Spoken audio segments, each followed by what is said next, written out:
Selamat pagi. Hari ini tetap olahraga dan kita akan merenungkan renungan di awal bulan Februari ini, 1 Februari 2023. Mari kita berdoa terlebih dahulu.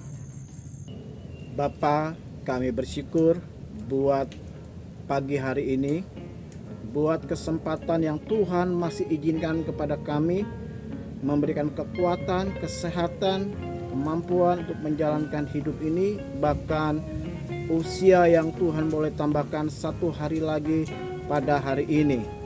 Kami ingin mendengarkan renungan di awal bulan ini, di bulan yang baru, dan kami juga sepakat bersama-sama kami buka seluruh kegiatan, seluruh aktivitas kami, bahkan kunci kehidupan kami sepanjang hari ini dan sepanjang bulan ini.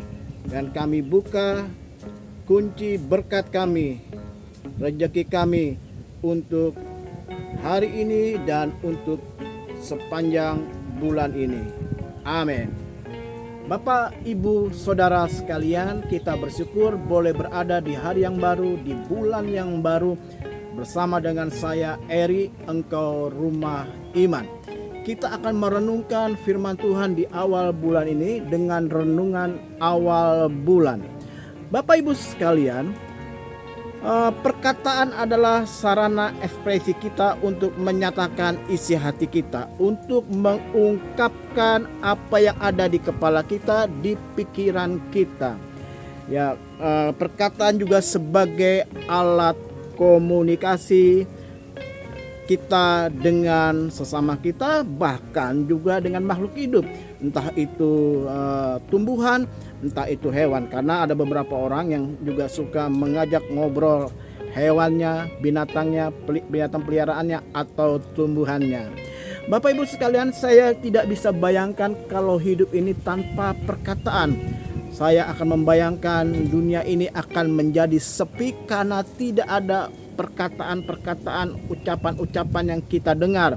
Misalnya makian, hujatan, marah, ya, bahkan mungkin lebih daripada itu ekspresi ungkapan sukacita, kegembiraan, menyatakan hal yang luar biasa dengan perkataan. Dan apabila perkataan itu tidak ada dalam hidup kita, dalam kehidupan kita sehari-hari, saya bisa bayangkan dunia ini akan menjadi sepi. Namun perkataan yang baik, ya, menjadi komunikasi yang berkualitas, harus mengikuti aturan norma etika yang berlaku di antara kita, di antara lingkungan kita. Bapak, Ibu, Saudara sekalian, ya, etika yang baik akan menjalin sebuah persahabatan. Apa maksud saya? Perkataan yang menurut norma dan etika akan menjalin sebuah persahabatan, penghiburan, kekuatan, bukan menjadi sebuah perselisihan, permusuhan, bahkan ya saling menyakiti.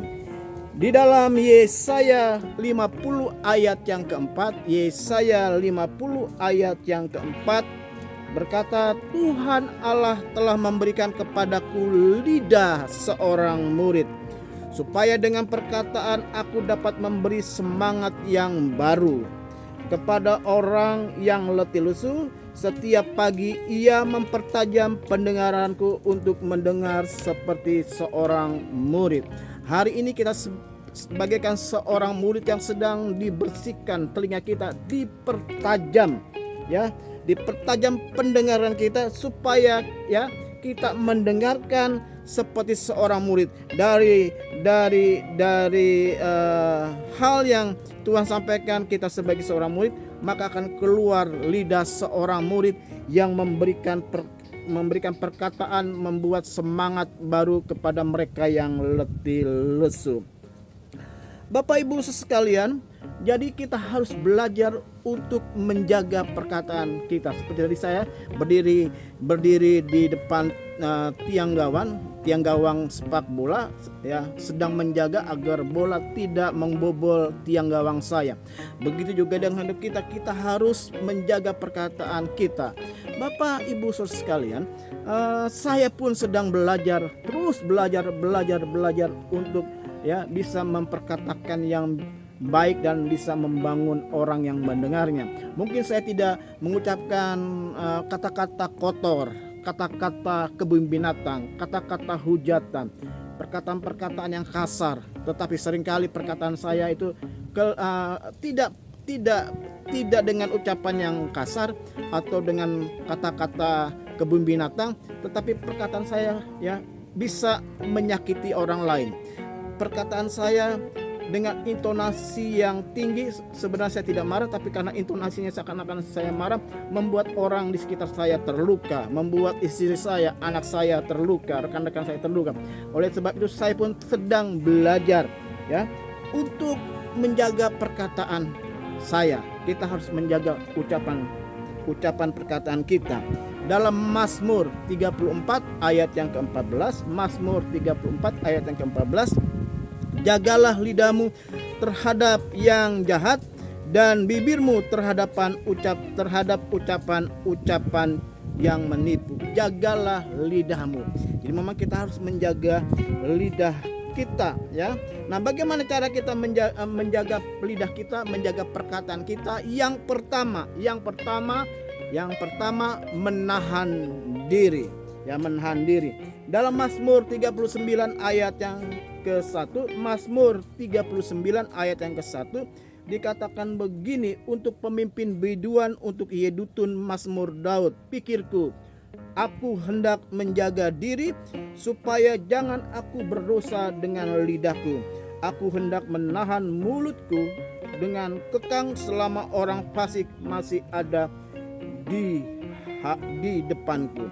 Jadi yang pertama menahan diri, sama seperti Mazmur diungkapkan oleh Daud, aku akan menjaga diri dan aku supaya jangan aku berdosa dengan lidahku, bahkan dikatakan aku hendak menahan mulutku. Jadi yang pertama menahan diri untuk mengucapkan hal-hal yang sia-sia. Sebagian orang mungkin berhasil mengatasi dosa kedagingan, tapi seringkali kebobolan dalam hal dosa perkataan. Yang kedua, bagaimana kita bisa menjaga perkataan kita? Yang kedua, menyadari bahwa semua perkataan kita diketahui oleh Tuhan. Jadi Tuhan tahu apa yang kita ucapkan. Mazmur 139 ayat yang keempat. Mazmur 139 yang keempat, Mazmur 139 ayat yang keempat berkata, sebab sebelum lidahku mengeluarkan perkataan, sesungguhnya semuanya telah kau ketahui ya Tuhan. Belum diucapkan loh, Tuhan sudah tahu. Maka hati-hati ketika kita mengeluarkan perkataan kita. Memang perkataan merupakan ekspresi hati dan ungkapan dari apa yang kita pikirkan, tapi Tuhan melihat kita jauh ke lubuk hati kita yang terdalam. Sebab itu ingat, setiap perkataan yang keluar dari mulut kita Tuhan sudah tahu.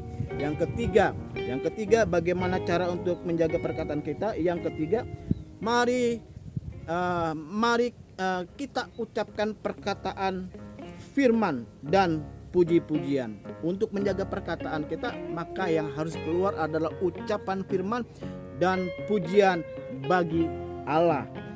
Mazmur 39 ayat 28 berkata, dan lidahku akan menyebut-nyebut keadilanmu, memuji-muji engkau sepanjang hari.